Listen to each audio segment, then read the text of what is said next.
அஸ்ஸலாமு அலைக்கும் வரஹ்மத்துல்லாஹி வரகாத்துஹு.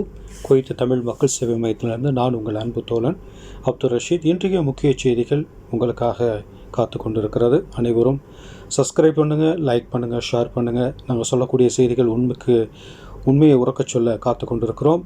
அதில் முதல் செய்தி, ஜிலீப் மற்றும் மேக் அப்துல்லா அல் முபாரக் பகுதியில் 156 மது பாட்டல்களுடன் வாகனங்களை என்ன செஞ்சுருக்காங்க, போலீஸார் பதிவு செஞ்சுருக்காங்க. நாளுக்கு நாள் இந்த மதுபான பிரச்சனைகள் வந்து கொண்டே இருக்கிறது. இவர் பிடிச்ச அந்த வாகனத்தை ஓட்டி வந்த டிரைவர் வந்து என்ன செஞ்சிட்டாருன்னா, வாகனத்தை நிப்பாட்டிட்டு ஓடிவிட்டதாக தெரிய வந்திருக்கு.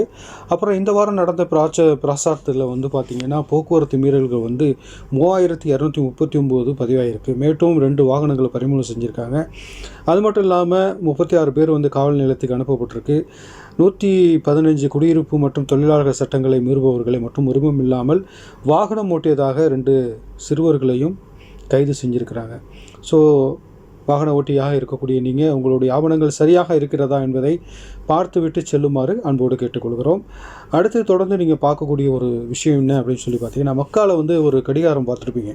அந்த கடிகாரத்தினுடைய கட்டுமான பணியின் போது அதனுடைய கடிகாரத்தினுடைய அரிய படங்களை உங்களுக்கு நம்ம காட்டியிருக்கிறோம்.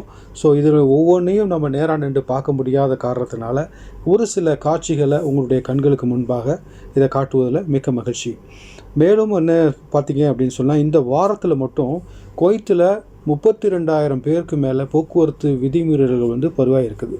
அப்படின்னு சொன்னால் நாளுக்கு நாள் இத்தனை கேமராக்கள் இருந்தும் இவ்வளவு, அதாவது ஒரு வாரத்தில் மட்டும் 32,000 போக்குவரத்து விதிமீறல்கள். ஏன்னா நம்ம சாதாரண சம்பளத்தில் இருக்கக்கூடிய நாம் வந்து இந்த மாதிரி ஒரு பெரிய பெரிய அபராதங்களை நம்மளால் கட்ட முடியாது. ஆகவே வாகன ஓட்டிகளாக இருக்கக்கூடிய சகோதரர்கள் உங்களுடைய கவனத்தை வாகனத்தில் வைத்து வண்டி ஓட்டுமாறு அன்போடு கேட்டுக்கொள்கிறோம்.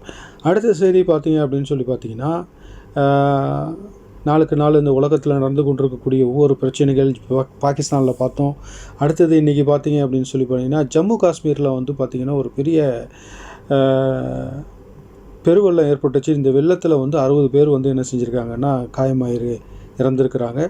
மேலும் வந்து 60 பேருக்கு 150 பேருக்கு மேலே வந்து சிக்கியிருக்கிறாங்க. அந்த சிக்கியிருக்கக்கூடிய மக்கள் எல்லாத்தையுமே மீட்பு பணியினர் வந்து என்ன செஞ்சுருக்காங்கன்னா மீட்டனர் என்ற ஒரு செய்தி நமக்கு வந்திருக்கிறது. நாளுக்கு நாள் பாகிஸ்தானில் நம்ம பார்த்துட்ருக்கோம், அதிகமான வெள்ளத்தின் காரணமாக என்ன செஞ்சுருக்கு, பாதிக்கப்பட்டிருக்கிறாங்க. ஸோ இந்த மக்களுக்காக நம்ம இறைவனிடத்தில் பிரார்த்தனை செய்வோம்.